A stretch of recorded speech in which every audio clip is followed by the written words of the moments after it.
Olá, aluno! Olá, aluna! Hoje vamos então falar sobre condições para a vida na Terra.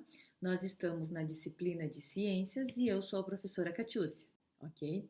Para a gente começar a falar sobre essas condições para a vida na Terra, é importante a gente observar essa imagem que aparece aqui para vocês, ó, tá? Nessa imagem tem algumas informações interessantes. Bom, a Terra ela é formada por partes que vão juntas constituem um algo maior, né? Esse algo maior a gente chama de biosfera. E ela então é constituída por três partes, tá? A primeira parte é a hidrosfera, que é essa camada formada pelas águas. Então, tudo que estiver relacionado à água, como os oceanos, os lagos, os rios e assim por diante, fazem parte da hidrosfera. Nós temos a parte da atmosfera, que é a camada de gases que envolve o planeta, e nós temos aqui embaixo a litosfera, que é a camada formada pelas rochas e pelos rios. Então, esses três elementos juntos constituem o que nós chamamos de biosfera, né?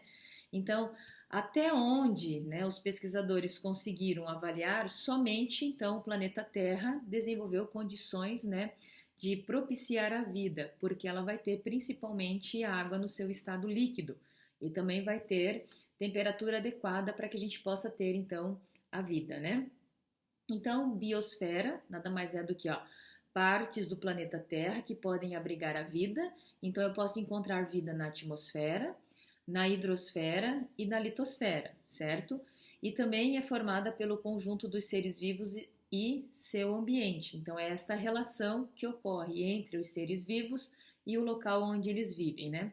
Para que isso ocorra, é preciso ter então uma interação entre os seres vivos e os recursos do ambiente, ou seja, há certas condições para que a existência da vida possa ocorrer. Se tiver faltando algum elemento, a vida na Terra fica comprometida, ok? Então, vamos falar sobre algumas condições que possibilitam então a existência de vida na Terra, né?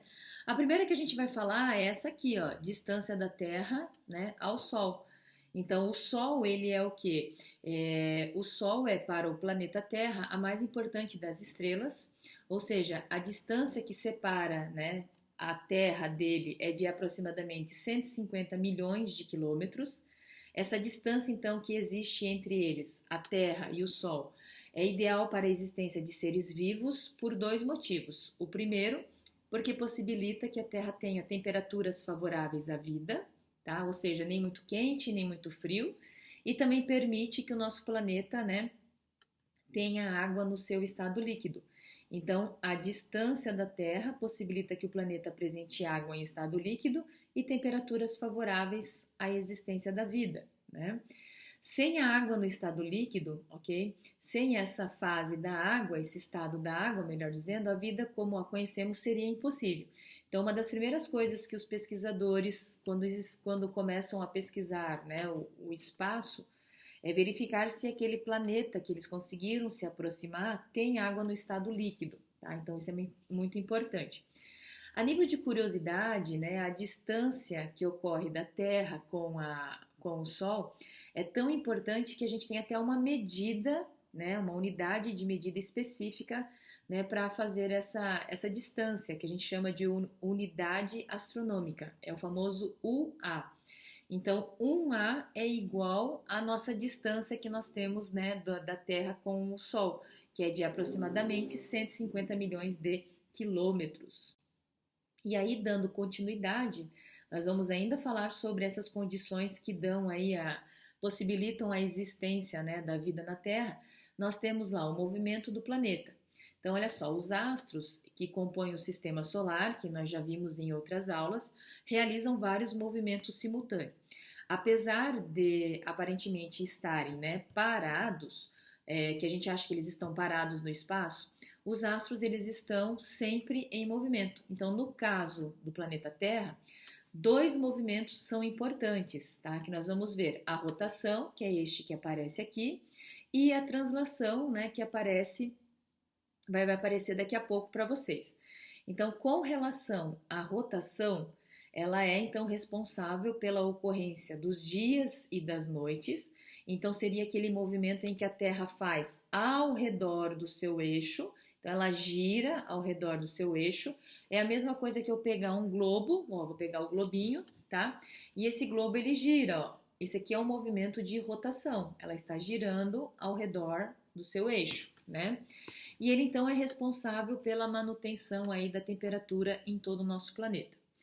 Aí, o outro movimento que nós temos é o movimento de translação, que é associado, né, junto com essa inclinação que a Terra possui, mais o seu movimento ao redor do Sol, a gente tem o que a gente chama de translação. Então, olha lá, ó, eu tenho o globo, esse globo ele tem essa, ele não é assim, a Terra não é assim, ela tem uma inclinação, a gente consegue perceber, tá? Essa inclinação. E apesar, além desse movimento aqui, ó, de rotação, a Terra gira, por exemplo, ao redor do Sol. Então imagine que a minha mão é o Sol e a Terra vai girando ao redor dele, né? Este movimento, junto com essa inclinação que a Terra possui, vai nos proporcionar as estações do ano, ok? Então, vamos focar um pouquinho melhor aí com relação à rotação. Então, olha aqui, ó, essa setinha me mostra que está tendo um movimento de rotatório ao redor do que? Do seu eixo, né? Então, uma parte da Terra vai ficando dia porque pega a luz do Sol, a outra parte que não pega é a noite, tá? Então, nosso planeta ele se move ao redor do seu eixo, isso aqui é chamado de rotação. Este movimento, então, de rotação é responsável pelo que a gente conhece de dias e noites. Em determinado momento, a parte do planeta que fica voltada para o Sol é o dia, a outra parte que não está voltada para o Sol é a noite. Como esse movimento é proporcionalmente lento, essa movimentação aqui, que leva em torno de 24 horas, tá? Parte onde era noite, né, vai vir aqui para frente e começa a amanhecer, né? Chega ao meio-dia, aí começa a ir para o período da tarde, a escurecer, e aí volta para o período da noite novamente. Se não houvesse esse movimento, então, de rotação, um dos lados sempre ficaria dia e o outro sempre ficaria, então, à noite. Tá? Então, aí eu teria um espaço, né, uma face sempre muito quente, outra face sempre muito fria. Então, com o calor e frio extremos, provavelmente não haveria, então, condições para o desenvolvimento de formas de vida. Então, esse aqui é a rotação, é o movimento ao redor do seu eixo, que causa o que a gente conhece por dias e noites, né? E leva em torno de 24 horas. Depois a gente tem então agora o movimento de translação, que está relacionado com essa inclinação, que esse é o eixo da Terra, né? Então a Terra não é reta, o seu eixo, ela apresenta um deslocamento. Então a inclinação do eixo de rotação da Terra tem papel importante na determinação das estações do ano, porque apesar além dessa inclinação, nós vamos ter um movimento ao redor daí do Sol, né? E aí este movimento associado então ao fato do eixo de rotação da Terra ser inclinado em relação ao plano da órbita, faz com que aconteçam as diferentes estações do ano. Então, também em virtude da inclinação do eixo imaginário, né, os raios solares que chegam à região próxima ao Equador atingem a superfície de modo mais direto. Então, por isso que nós vamos ter regiões, por isso essas regiões, há pouca variação do clima ao longo do ano. Então, o que eu quero dizer? Vamos trabalhar esta imagem aqui, tá? Nesta imagem aqui, nós temos lá a Terra em 4 momentos. Esse primeiro momento, segundo momento, terceiro momento, quarto momento. O Sol, aqui no centro, a Terra ela tem o seu eixo de inclinação em todos os 4 momentos, né? Este percurso que ela faz ao redor do Sol é a órbita, tá? E aí então ela leva aproximadamente 365 dias e 6 horas. 6 horas porque a cada 4 anos a gente ganha um dia a mais, que é o ano bissexto, né? Então, vamos lá. Agora vamos entender o que esse movimento de rotação ao redor do Sol, mais a inclinação do planeta, vai nos gerar ali o que a gente conhece pelas estações do ano. Então, eu quero que vocês percebam o seguinte: tá? Então, peraí, deixa eu pegar o lápis. Não, é Ctrl P. Isso. Aqui, ó, vou desenhar em todas as terras esta linha vermelha. Esta linha vermelha, ó, vou fazer em todos, tá? Essa linha vermelha, ela simplesmente ela vai dividir a Terra em dois hemisférios. Então, eu tenho hemisfério norte, hemisfério sul, hemisfério norte, hemisfério sul, hemisfério norte, hemisfério sul, hemisfério norte, hemisfério sul. Olhando esta imagem aqui, ó, a Terra neste momento, qual é o hemisfério que está voltado para o Sol? É o hemisfério norte ou o hemisfério sul? O que fica voltado para o Sol é o hemisfério sul. Olha lá, ó, ele está virado para o Sol. O hemisfério norte, ele está se afastando. Então, significa que no hemisfério norte eu vou ter o inverno, no hemisfério sul eu vou ter o verão. Significa que aqui no verão nosso e no inverno do hemisfério norte, nós vamos ter dias e noites diferentes. Se eu tenho o tempo de dia, né, e o tempo da noite diferente no seu período, por exemplo, no nosso verão, a gente começa a clarear o dia lá pelas 5 e ele vai escurecer lá por volta de 7 horas da noite, principalmente quando a gente ainda tinha aquele famoso horário do verão. Né? O horário do verão era utilizado justamente para que a gente pudesse utilizar no horário de pico, que era o retorno, né, das pessoas às suas residências, a luz, né, a energia, sem ter que ficar com várias lâmpadas acesas, porque ainda estava dia. Né? Então, aqui nós temos, né, uma maior, como ele está virado para o Sol, eu tenho uma maior incidência de luz. Então, os meus dias são maiores. No inverno é o contrário, as minhas noites são mais longas. Então, se a gente agora andar 6 meses, ó, vou sair deste movimento aqui, não quero andar 3 meses, eu quero andar 6 meses. Agora eu vou fazer a mesma pergunta para vocês. Qual é o hemisfério que está voltado para o Sol? O hemisfério norte agora está voltado para o Sol e o hemisfério sul está se afastando. Significa, então, que agora a gente tem inverno para nós no hemisfério sul e verão no hemisfério norte. Tá? Então, é isso que acontece. De novo, os dias são diferentes da noite. Agora, no hemisfério norte, eu tenho mais longo o período do dia e aqui para nós a nossa noite é maior. Então, por exemplo, se vocês prestarem atenção em julho, junho, tá? Quem sair de manhã pelas 6 e pouquinho, ainda vai estar lá começando a clarear.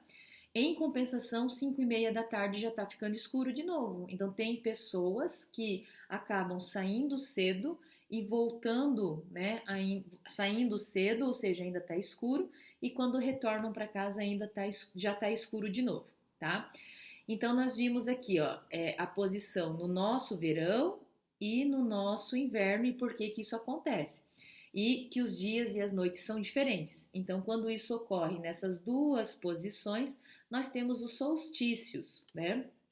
Agora, nessa posição aqui e nessa posição aqui de baixo, a luz do sol vai pegar aqui na mesma proporção.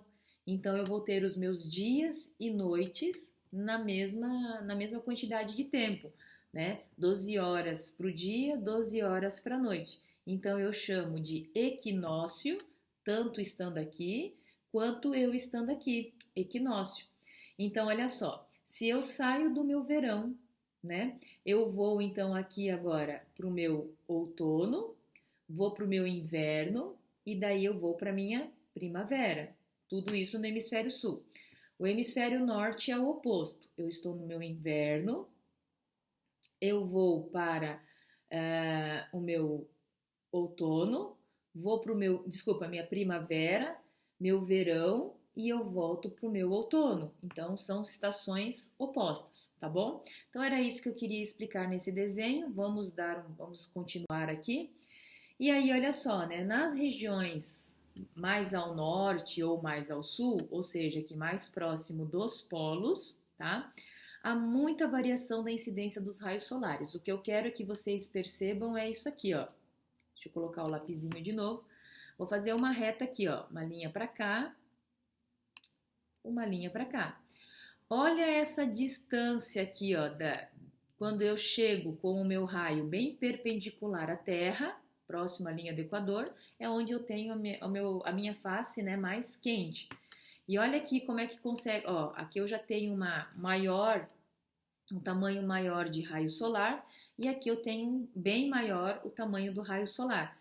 Então, quanto maior for o tamanho do raio solar, eu ocupo uma área maior e o calor ele aquece menos, né? Quando ele pega aqui no nosso próximo da linha do Equador. Eu posso usar uma coisa bem parecida com vocês, um outro exemplo. Quando a gente está no dia, eu tenho aqui, ó, vou fazer aqui, ó, o dia, tá? Eu tenho o sol de manhã, o sol ao meio-dia e o sol no momento da tarde. Então, durante o dia, os raios vão pegar aqui, ó, na superfície da Terra. Quando eu estiver bem, e aí eu tenho, por exemplo, se eu colocar um objeto aqui, eu tenho uma sombra para este lado, né? Então, quanto maior for a sombra, mais inclinado vai ser este raio solar. Quando a gente pega 12 horas, que daí o Sol está bem aqui em cima, né? Ele vai pegar uma sombra menor aqui embaixo, só que vai ser muito mais quente, tá? Porque a área que o Sol está pegando é menor. Quando ele agora, né, ele saiu de manhã, veio para o meio-dia e agora ele vai voltar para o período da tarde. Olha lá, os raios vão vir, os raios então agora vão pegar de novo, ó, de lado, inclinado. Então eu vou ter uma sombra para que lado? Para este lado aqui. Então significa que eu tenho, né, tanto no nascer do sol de manhã e no final da tarde. Então, olha lá, no início da manhã e no início da tarde, eu vou ter, então, não vai estar tão quente quanto o horário do meio-dia. É mais ou menos isso para vocês. Horário do meio-dia, pela incidência dos raios, e quanto mais inclinado ele se aproximar na Terra, tanto no Polo Norte quanto no Polo Sul, eu não vou ter um calor tão intenso, tá? Então, é mais ou menos isso, né? Então, nas regiões mais ao norte, né, e mais ao sul, há muita variedade na inclinação dos raios solares. Regiões temperadas e tropicais, que são essas que ficam aqui nesta região, têm maior variedade de seres vivos do que os polos, pois nos quais as temperaturas são muito abaixo o ano inteiro. Então, frio, condições melhores para ter vida, né? Nessa imagem aqui nós temos, ó, as variações de temperatura e luminosidade ao longo do ano são favoráveis, são fatores, desculpa, que estão relacionados à biodiversidade. Então, próximo da linha do Equador, eu vou ter as grandes florestas tropicais. Nas regiões, né, na região do Polo Norte e do Polo Sul, eu já vou ter regiões bem mais frias, tá? Dando continuidade, nós temos... deixa eu apagar isso aqui agora, né? Vamos apagar, porque agora ficou bem em cima de um negócio que eu vou falar para vocês. Então, vamos apagar. E aí, olha só, por causa, então, da inclinação, né, do eixo imaginário, os raios do Sol que chegam à região próxima ao Equador atingem a superfície de modo mais direto, que é essa aqui, ó, esta extensão aqui, ó. É isso que ele está falando. Bom, indo para frente, vamos resumir então, ó. Rotação é esse giro ao redor do seu eixo, 24 horas ou um dia, corresponde então ao dia e à noite que nós conhecemos. Agora, este movimento da Terra ao redor do Sol, mais essa inclinação, nós vamos ter as estações do ano, né? Então, este movimento, que é chamado de translação, ocorre em torno de 365 dias e equivale a um ano. E aí eu vou ter primavera, verão, outono e inverno, de acordo com o hemisfério, se ele vai estar voltado para o Sol ou se ele vai estar se afastando para o Sol, ok? E para a gente encerrar, vamos falar aí um pouquinho sobre a influência da Lua na água do mar, né, nas marés. Então, nosso único satélite natural, que é a Lua, ela é 4 vezes menor do que o planeta Terra, tá?